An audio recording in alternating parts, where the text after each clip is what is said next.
I do believe there's an intersection between justice and art.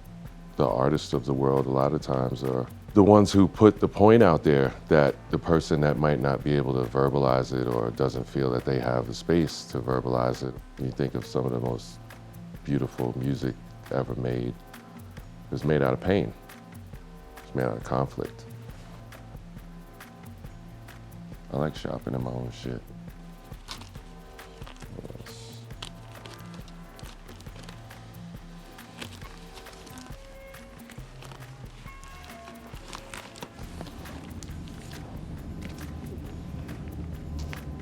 The Osmonds, great record.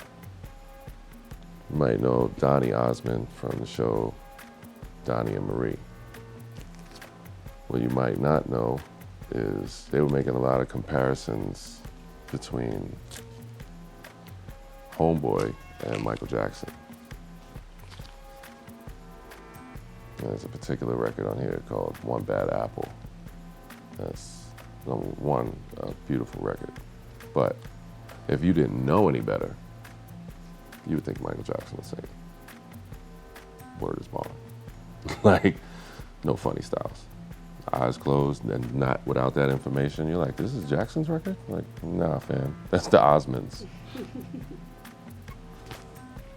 And some young white boys buried in the ground on what could be perceived as a plantation. While the Jackson 5 is banging. Oh, so you the earthier, you the more down to earth, safe representation of that?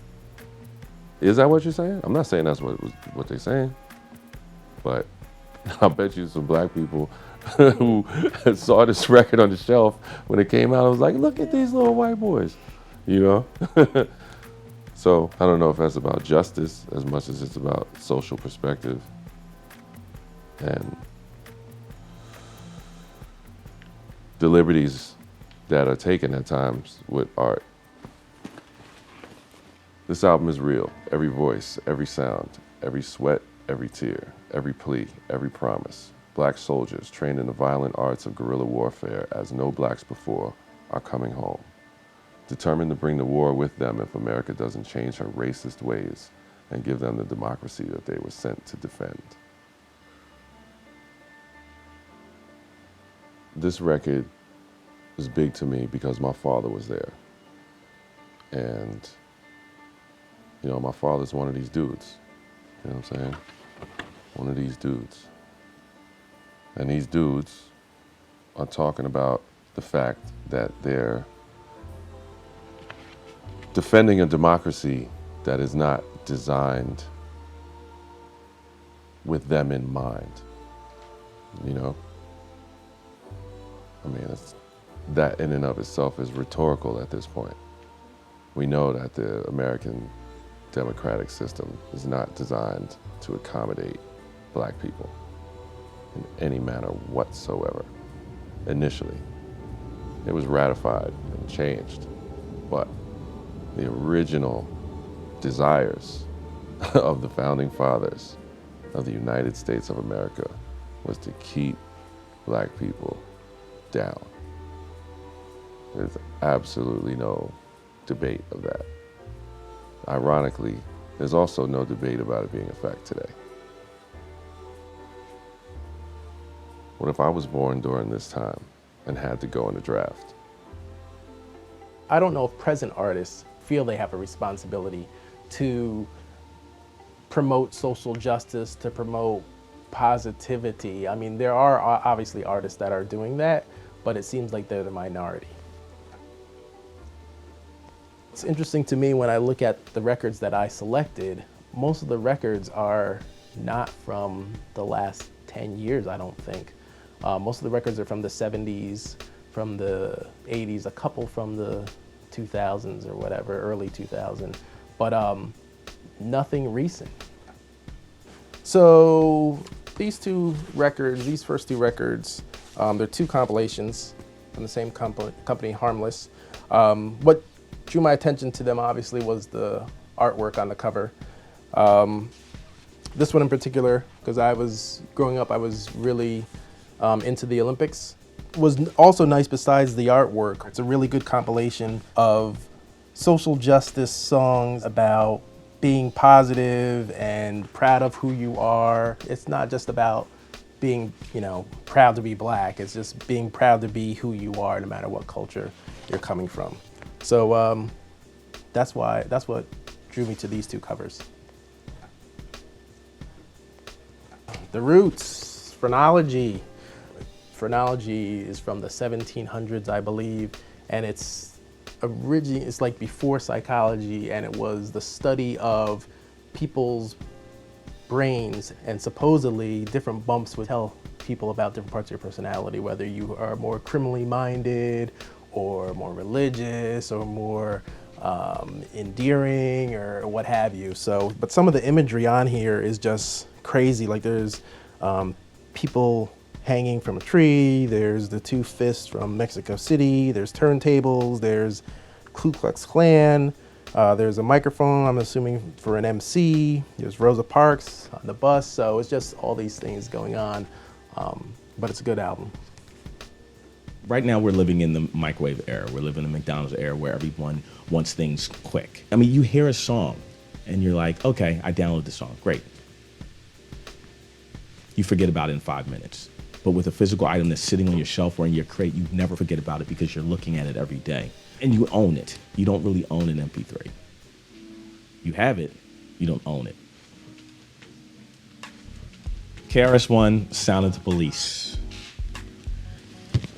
First, I'd like to say that, while he was recording this album, I was actually in the studio during this time, D&D Studios, during, the whole Return of the Boom Bap album. So like this, I have that connection with this album in general. But what he was talking about and, the police killings that was going on, this was 1993, and he was discussing these type of topics back then. And here we are in 2016, still going on. It was just a no-brainer that I would even, choose this cover. The message is clear, Sound of the Police.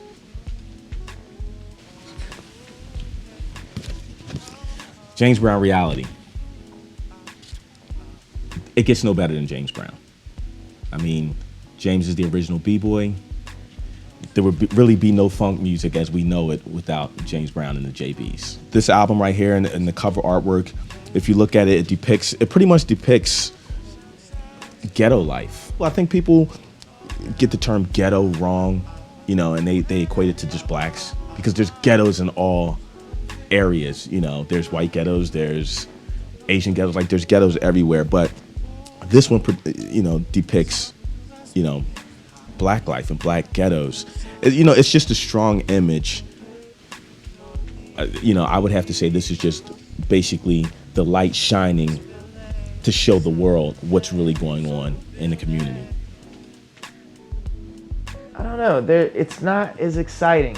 We don't value files the same way as we do vinyl. It's much lighter, but we don't value a file. It's a file, an icon on your computer. We don't value that the same way. This powerful cover because someone took the time to press an album called Black Family Day, record it.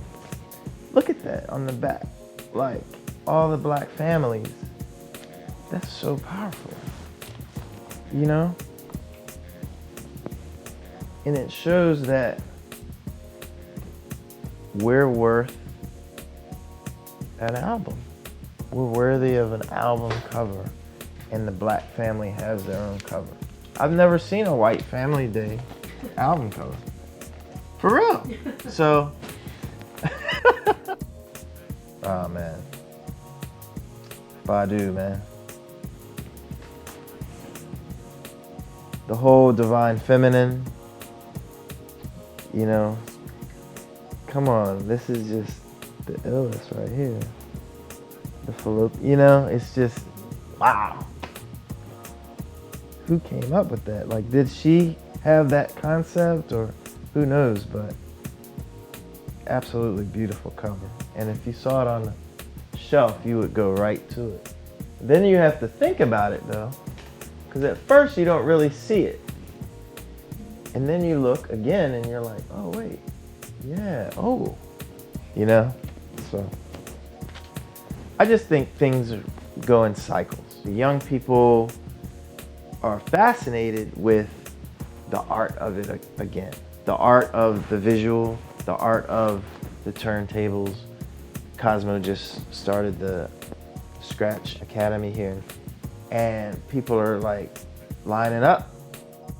Having art as a component of music is something that's actually been lost to such a tremendous degree, you know, and yeah, that's 2016. That's where we live, you know what I'm saying? You know, there's something when you're a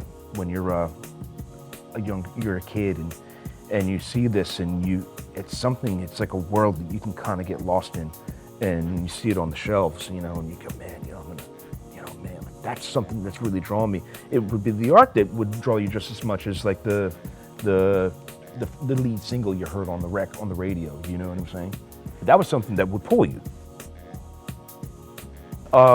These two records are actually two of my favorite records by two of probably my all-time favorite artists, and it's Funkadelic. This is Uncle Jam Wants You.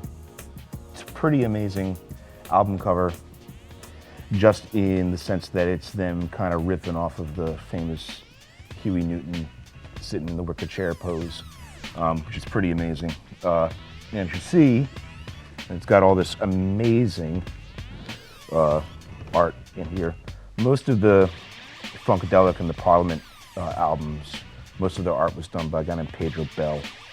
And Pedro did a lot of this stuff, a lot of the later stuff, and it's really kind of, as you see, it's kind of super funky and just psychedelic and heavily like, you know, drug influenced, you know what I'm saying, which is totally cool.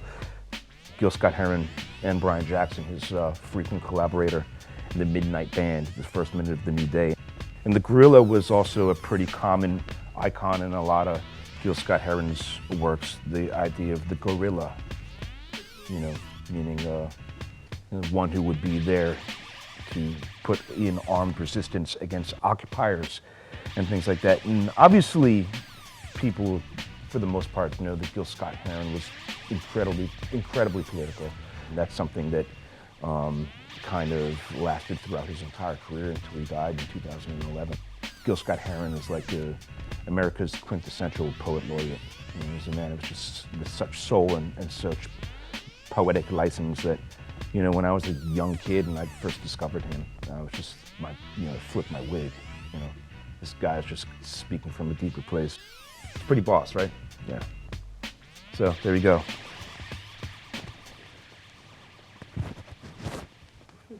I should have brought the Eddie Kendricks out too. That'd have been real boss. Anyway.